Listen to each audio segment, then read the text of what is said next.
Okay, so here's the new update. I was up against a wall, had a situation with the bridge, and I couldn't do anything because the Floyd Rose I had, since this thing already has a hole in it, you know. Can you see, if you can see this? Those markings, can you see that? You can't even see that at all. Anyway, you can kind of see this right here, dark mark right there. I have to make that bigger because the tremolo that I have is a little bit too big for this hole. It's going to work, and I'm going to be able to get the guitar put together pretty quick now. And also another update I have is that I had a broken part on the Floyd Rose tremolo that I had from a Kramer guitar that's going on this ESP LTD. Well, I found the parts.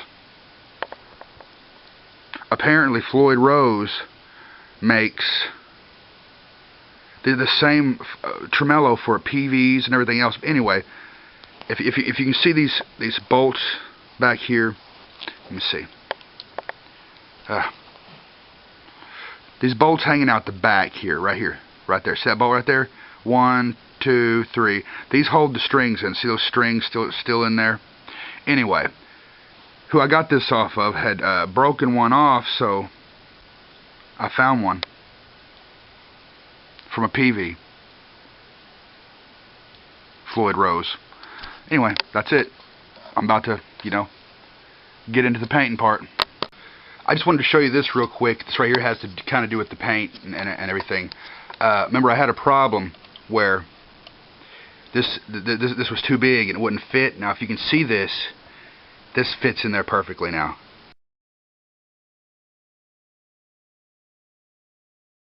It's not the best. I wind up doing it with a really sharp chisel, and then sanded it smooth and stuff, but it fits in there, and I'm going to be able to use it now. So that's that. Hey guys, it's me again, talking about the LTD ESP guitar that I'm working on, and the issue is paint. Well, I've come to a decision that I'm going to go get some automotive spray paints, because I've been watching these guys do their guitars and stuff, and they're using spray cans, and it's working out really well if you get a good paint. And in the past, I would have went and got automotive paint, and it would have cost me $150, for materials. And you have to mix the stuff. It's really messy. I have to pull out my my gravity-fed paint guns, and worry about getting water in my lines. The whole 9 yards. Bunch of mess. So I'm going to try to do it more in a caveman type way, and hopefully it'll be cheaper that way. Also, the paint scheme I'm thinking about is maybe a base coat of gold, or maybe a vibrant green with maybe a pile of skulls, like a caveman. Nothing, no detailed airbrushing or anything. So I'm not that good, but I can finish it good enough to where it'll look good, and it'll look cool.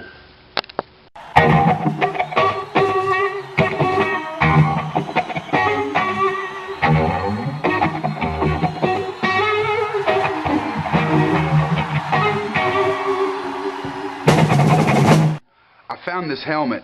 Me and Dr. Bikenstein painted this one time, and this is an example of kind of like what I'm talking about. This is really, really bad. We were, we'd had a couple of beers that night and so on. But I mean, it's not bad.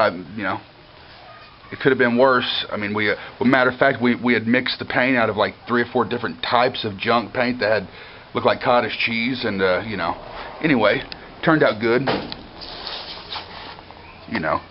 But that's an example of, something like what maybe the guitar might turn out like without the pink, of course, because it's for my wife. But that's an idea. I figured I'd go ahead and do a couple of shout-outs to some of my YouTube friends that I've made. Regplex, that's somebody who has some really good videos that you really need to check out, some psychedelic type stuff. And Keegan 141414, I believe that's the name. And you really got to check this guy out. I'm talking about, if you like this style of music, he can play the guitar. I'm telling you, you really need to check it out. He plays with his kids, really interesting stuff. You need to check it out. And my buddy Dr. Bikenstein, thanks to him for teaching me some basic video making skills, and computer stuff at all. I couldn't even log on to MySpace if it wasn't for him. Thanks a lot.